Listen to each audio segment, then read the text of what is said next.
Spencer Strider had an outstanding outing yesterday with 10 strikeouts in 7 innings, giving up only 1 hit and no runs.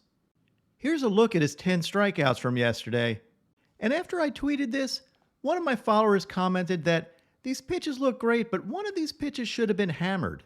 And he was talking about a 98-mile-an-hour fastball that was pretty much down the middle. So I decided to take a deep dive on Spencer Strider's fastball. More specifically, I looked at 98-mile-an-hour or higher fastballs that were right down the middle this season, and the results are shocking. These are all of Spencer Strider's fastballs down the middle at 98 miles an hour or higher. He's thrown 36 of these pitches and given up only 2 hits, and they were both singles. Yep, hitters are only slugging .250 against Spencer Strider's 98-mile-an-hour fastball or higher down the middle, with tons of weak contact. In fact, his expected batting average on these pitches is .211. Why is Strider's fastball down the middle so tough to hit? Well, Spencer Strider is obsessed with pitching and has come up with his own formula for success on pitches. This is Strider's pitch equation. Increasing my extension, lowering my release height, creating a better vertical approach angle, obviously improving my velocity, things that kind of help create, I like to talk about like the formula of a pitch: velocity, movement, extension, and release height, and all these kind of things that are measurable, packaged together in an equation essentially to create deception to the hitter. Specifically, digging into Strider's mechanics, his extension is 7.1 feet, and this is especially impressive since Strider is only 5'11". His fastball also has impressive rise to it, rising 18.3 inches without gravity. Even with gravity, his fastball only drops 10.5 inches on the way to the plate, which is up there with elite closers like Felix Bautista, Pete Fairbanks, and Aroldis Chapman. And among fastballs with over 1,000 thrown, he's tied for second in vertical movement above average. So his fastball keeps its plane really, really well. And because of his low release point at only 5.87 feet, the fact that his fastball fights gravity, as well as his release from a lower release point, means that hitters that are trying to swing up will have a harder time intersecting with the plane of the pitch.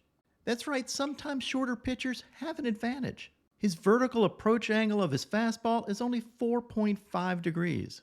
When you think about if a hitter's trying to swing up and the pitch is relatively flat, the bat's going to intersect with the pitch for a very short time. Here's a look at Strider's stride, and you can see how far off the rubber he gets.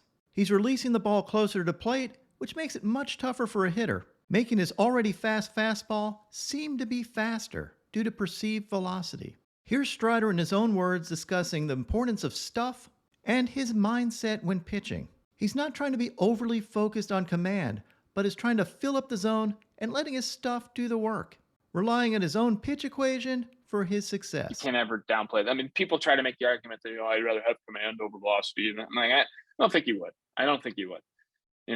Command without stuff is just batting practice. Myself, for instance, I'm not trying to get guys to chase out of the zone. I want to beat guys in the zone.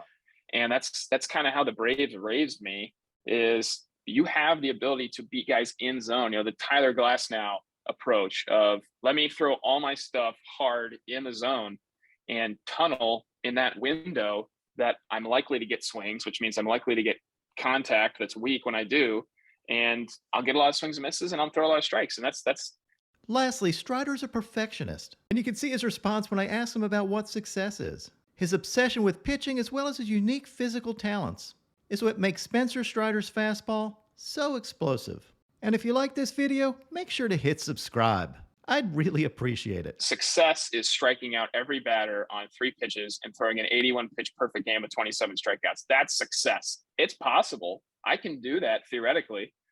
If I ever do, man, you're never going to hear the end of me. But